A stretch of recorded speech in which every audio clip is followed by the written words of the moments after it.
2 weeks after the circle with the most number of matatus plying the town centre Rongai route, 125 was deregistered.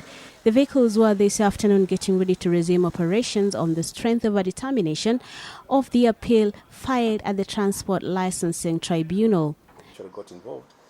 The circle had appealed against the NTSA's decision to revoke its license, and the tribunal agreed that the NTSA erred. To revoke the appellant's license was contrary to Section 7, Subsection 2 of the Fair Administrative Action Act of 2015, which implements Article 47 of the Constitution for failing to take into account relevant consideration, being unfair and unlawful, being disproportionate, and not rationally connected to the purpose for which it was taken. The tribunal also determined that the regulatory body NTSA failed to act in time to avert the accident that happened along Langata Road that killed over 4 people.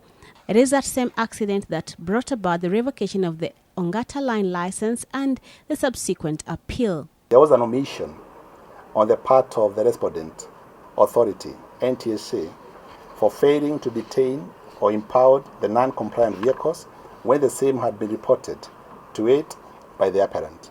That decision by the tribunal seems to have left the NTSA with egg on its face, as it stands accused of being unable to not only enforce its own existing regulations, but failing to come up with sufficient and concrete measures to ensure that the public transport systems and safety work, but more importantly, of also failing to address the issue of driver indiscipline on the roads. These drivers who operate those PSVs while drunk, while under the influence, carelessly, without minding other road users, these are the drivers that madereva wote watarudi refresher, waruti wakiwa fresh.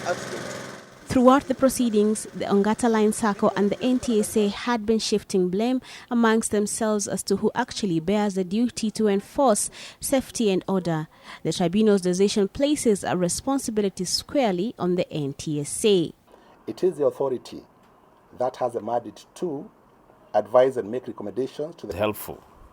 It clarifies that it is actually NTSA who are responsible for final enforcement of the regulations, and that it was NTSA that was to take swift and efficient action. The NTSA, however, through its lawyers, say it will appeal the decision, stating that the tribunal overstepped in its mandate. Brenda Wanga, NTV.